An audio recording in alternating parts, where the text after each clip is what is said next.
Hello, everyone. Happy International Leadership Week. Happy Friday. So today, a quick episode just to go through my reflections, really, on what I've learned this week from all the various events and so on. Key lesson for leadership has always been for me that a leader is nothing without the team, which is why I think this year's theme of collaborating for success is such a critical and important one for leadership success as well. Putting people first, putting the team first, viewing these ideas as what they really are, much more than a means to an end, and about the big picture beyond the bottom line, the outputs or the demands of the shareholder or whatever else it is that we as leaders allow to distract us from the real job of leadership too often. So thank you for joining me today, listeners. We are recording live on a LinkedIn audio event today. Hello to those of you who are with us live. I'm also, of course, recording the audio and the video in the background, which will be uploaded later today as a podcast episode. So it's going to be available on YouTube, Apple, Spotify, all the usual places as soon as this recording is finished and as soon as I've had time to upload it, of course. So reflections on International Leadership Week. It's been a busy one. It's been entertaining. It's been educational. And I think that theme of collaborating for success this year really seems to have struck a chord with a lot of people.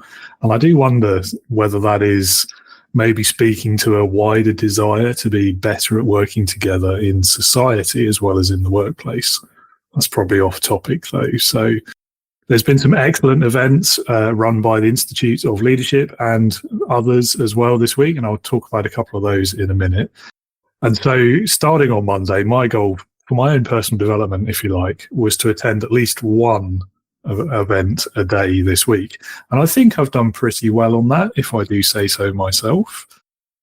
So this episode, what we're going to do is it'll be a bit shorter than the average, depending on how long my voice lasts. Suffering with the allergies a bit today. It's going to be in three parts, basically. So I'm going to kick off with a quick summary of some of those events that I've been to or that I've listened to. I'm going to pick out my highlights and some of the key learnings from all of that. Then we'll have a very short recap of the 4 previous episodes this week from Leading with Integrity, in case you've not had a chance to listen to them yet and you want to know what you've missed. And then we'll bring things to a close with my 5 words of the week that aim to tie all of that together and sum up what successful collaboration really rests upon, or at least my interpretation of that from everything that we've seen and heard this week.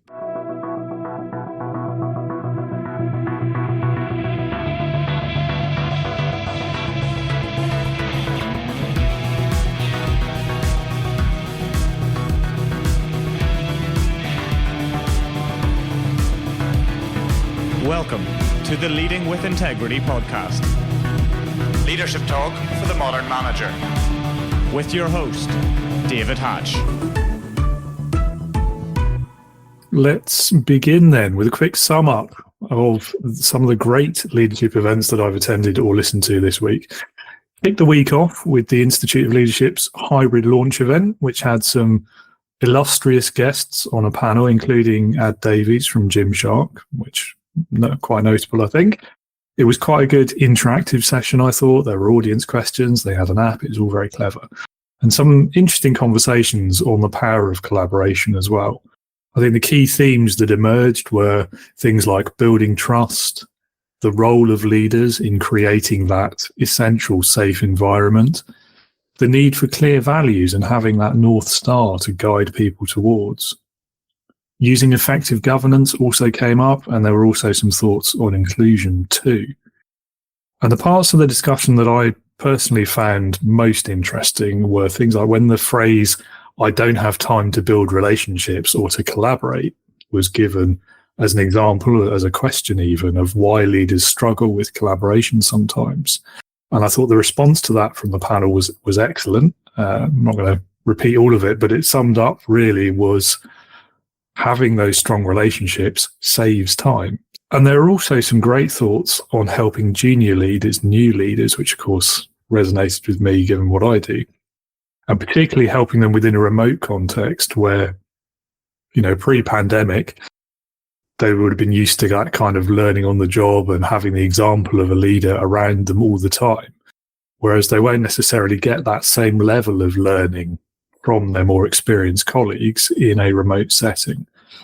I think that was quite a telling discussion within the wider context, though, of two issues that come up on Leading with Integrity quite a lot, particularly recently, such as the pressure to return to the office, and then the sometimes poor job that companies do at providing this good opportunity for leadership development.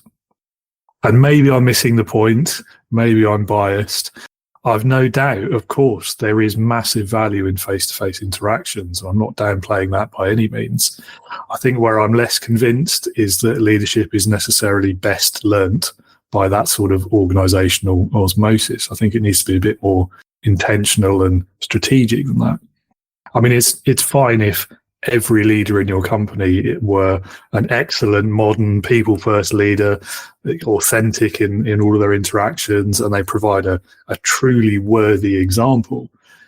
But how many organisations can honestly make that claim?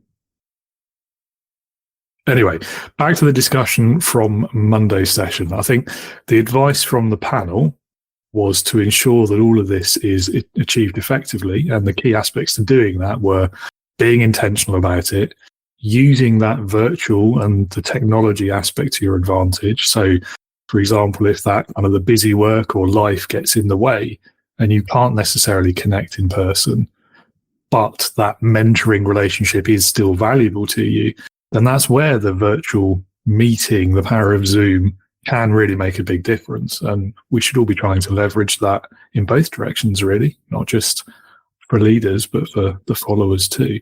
And then finally, staying open to learn from each other, never assuming you know it all. I think that is such a powerful lesson just for leadership generally, but for life generally, really, as well as for how to get the best from your collaborations. And three more takeaways from the discussion, which were primarily, I think, were to do with the right ways to communicate within a collaborative environment. Firstly, don't take language for granted. I think this is something we see about communication more generally as well. It's a great point worth repeating.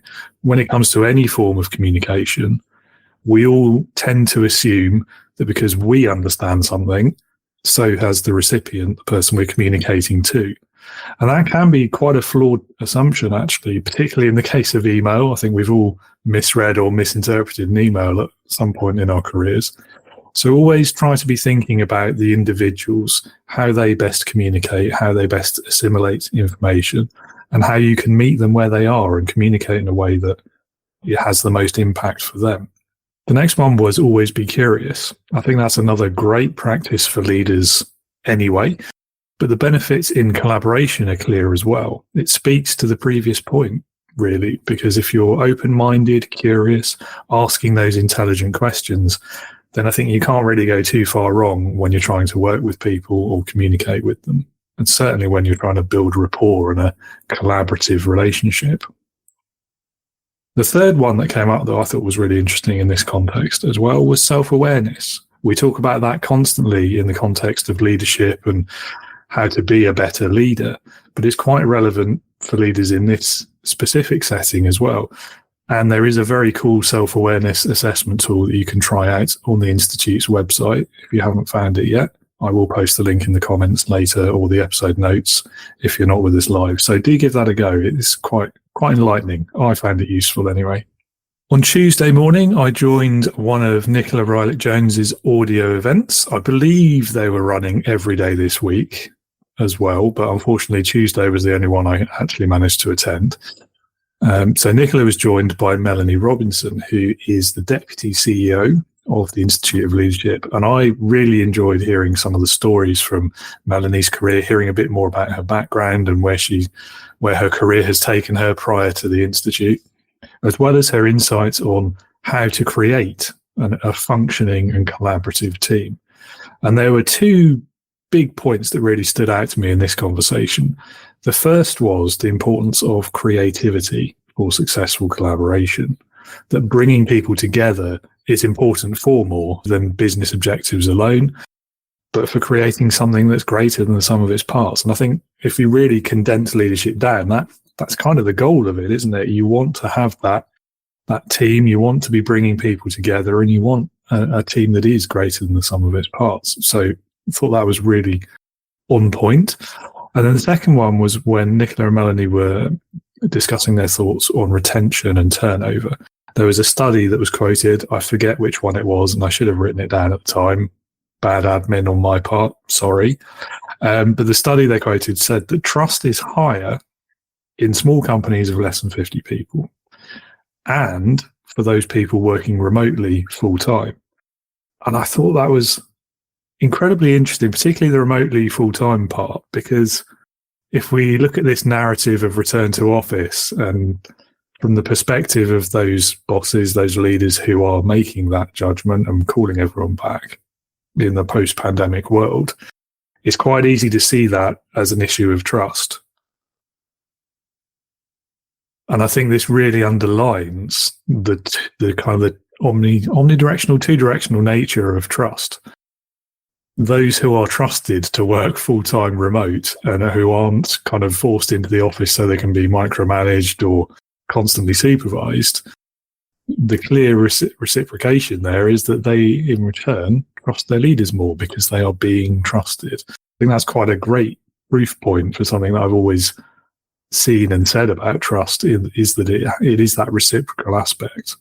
I think it's also quite an interesting link to the staff turnover and the people retention strategy as well. Trusted people stay longer, ultimately. I do think, though, that there's a bit more to be discussed there as to whether turnover is necessarily a negative thing. I would suggest that in the right circumstances, it could actually be a positive indicator of a leader who's great at developing and supporting people so that they exceed their current role and move on to bigger and better things. And perhaps we can talk about that later if any of you listening live have any thoughts you might want to share about it. On Wednesday, I listened in to the latest episode of Clayton Drotsky's series of LinkedIn Lives. And this series is on challenging the leadership narrative. It is excellent. I highly recommend listening to the next one if you haven't heard any of them before. Last year's Gallup study found that only 4 in 10 employees strongly agree with the statement that their leader or someone at work cares about them as a person.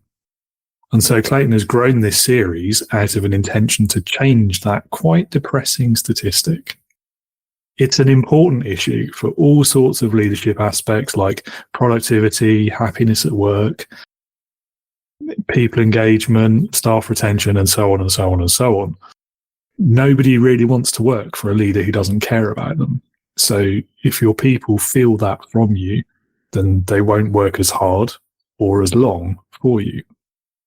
So this week was episode 7, and that one focused on the responsibility of leaders to support the personal development of their people, why that matters, and how it plays into ensuring that your people do feel you care about them. There's some great practical advice in the episode as well on the ever important how to actually achieve all of that. And Clayton does an amazing job of delivering it as well. It was good fun session. Highly recommend going to the next one. The key takeaway from it that I would sum up in one quote, actually, which is the best place to start development is in a one-to-one. And he underlines really the importance of having those regular face-to-face one-to-ones. I mean, face-to-face can still be via Zoom, can't it? It's still a face-to-a-face. But anyway, having those booked and making sure that that is part of your day-to-day leadership practice even. Most importantly, though, is once they're in the calendar, stick to them. Don't put them off. Don't push them down the list of priorities. Don't be that leader who's constantly rescheduling one-to-ones and then never actually ended up doing them. Frequent, informal, short one-to-ones can be really powerful conversations. And I would argue as well, I think Clayton would agree with me, it's a better way of doing it than the annual appraisal. Most things are better than the annual appraisal, to be fair, but the other massive advantage from doing these one-to-ones is knowing your people. Again, to lead people effectively, you have to know them, you have to understand them, you have to know what they care about. So use those one-to-ones to gain insights about them. Lead with curiosity, ask questions, find out what they enjoy doing at work, what they feel they're good at, what's the thing they dread being asked to do. Again, Clayton has some amazingly good suggestions for questions to ask. So if you ever get stumped in those situations, he's the man to help you. And then the power of listening as well. We talk about that nearly every episode on Leading with Integrity. Listening comes up because that is, in my opinion, the primary part of communication. 2 ears, 1 mouth, right?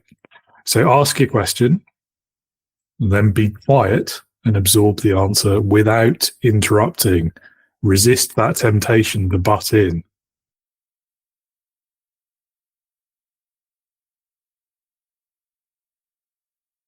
Sorry, I had to mute there because I was sneezing.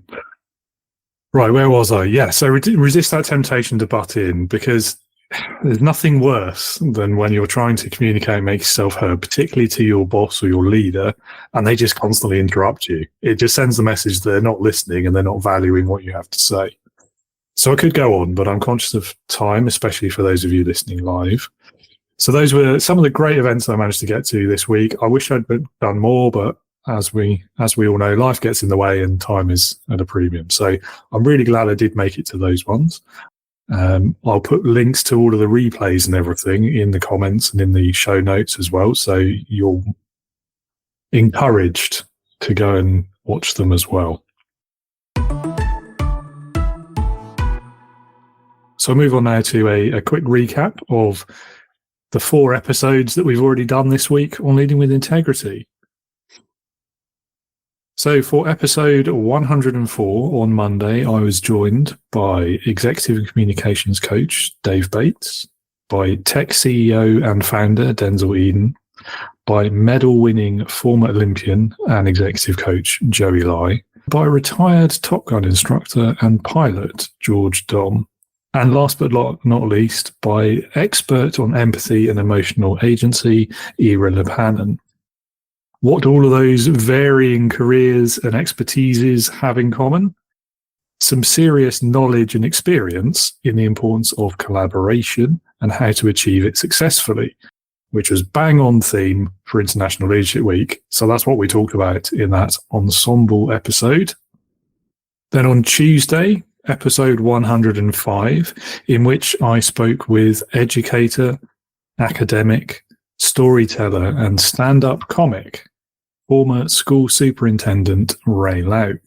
He had some great stories from his career, including the power of storytelling in bringing people along with you as a leader, his experiences coming out at work, which were largely positive as compared to those of some of his contemporaries, which he's been hearing about during his current research project. All of it highly relevant to successful collaboration and inclusive environments. On Wednesday was episode 106 with guest Raymond Kemp, a 33-year veteran of the US Navy and the first Black person to be a Fleet Master Chief of Naval Forces Europe and Africa, a role which saw him in a position of leadership over roughly 60,000 people. Raymond's stories from joining the Navy at 17 in 1986, serving throughout some historic, dynamic changes to both his organisation and society at large, have given him some inspirational insights on subjects like resilience, racial and gender diversity, and how to lead successful teams. And then yesterday in episode 107, I was chatting with Summer Jelinek, a leadership keynote speaker, author, and alumni of the Disney College program, about her experiences and work in the field of leadership, about what and how Disney gets it right in providing opportunities for new or aspiring leaders to practice their craft before they have to do the job, and her career before, during, and since Disney, not to mention some great advice and guidance for any leaders out there in the audience or beyond. So yes, it's been a busy week. I've really enjoyed it though, and there were some great episodes, some brilliant nuggets in there from some truly amazing and inspirational guests. And so to sum up the key takeaways from all of that this week and for collaborating for success, here are my 5 words of the week. Trust, safety, communication, values, and diversity. So number 1 then, trust, because collaboration requires trusting relationships. Are you going to work with someone you don't trust? Maybe, but it won't work that well. Safety, psychological and otherwise, because it's really hard to trust if you don't feel safe. It's really hard to take the risks and make the mistakes that sometimes are a requirement of effective collaboration, again, if you don't feel safe. Communication, because to lead and to collaborate means effective communication. It means achieving clarity. I would also include within this the ability to have productive conflict as well. All of these aspects of communication are essential. If you can't do them, then you can't collaborate, or at least not very well. And then 4th, values. Understanding why you're doing what you're doing and how it's serving your mission, what direction you're going in, where that North Star is pointing you, is super important to really underwrite that great collaboration in any team and really get everyone bought into the same thing. And finally, diversity. Because having a variety of people, backgrounds, and crucially of ideas is the best, maybe the only way of creating a creative, innovative team that can collaborate successfully and can achieve the end goal, whatever it may be. Okay, so if anyone has any questions and you're here live, now is the time to hit that raise hand button. And also make sure your microphone's plugged in. But if not, then I'm going to close the episode with some of my favorite moments from our 4 interviews and, 8 guests, 4 episodes this week. Okay, it doesn't look like there's any questions, so I will go straight to playing it, and hopefully you'll be able to hear this all right. It's a bit of a low-tech solution. I'm literally holding my phone up to the microphone. So here we go. I think it is like we're in a very exciting time in redefining what is collaboration look like, and what does asynchronous collaboration looks like. Because I think that really democratizes opportunities around the world. In a job interview, and any time you're asked one of the common questions of, tell us a time when, or give us an example of, the interviewer is asking for a story. And if you can tell a story that creates a vivid picture in their mind, they will remember you. They will remember what you learned, what's important to you, what your values are. So it's been it started as a performance art, but it's really evolved into a professional skill. And it's a professional skill that every leader has to have. Fundamentally, you're going to collaborate with somebody most effectively when you really have a high trust relationship, right? So if you have shared values and you're operating, living up to whatever your responsibilities are in the collaboration. And let me tell you, the shift in giving direction and order to men only to bringing women on board and giving direction, to a mixed gender crew was significantly different, because there was still that measure of inferiority. Thankfully, David, someone told me, her name was Juanita Bennett. She told me in my second tour in the Navy, she said, this misogyny is the same thing as racial discrimination.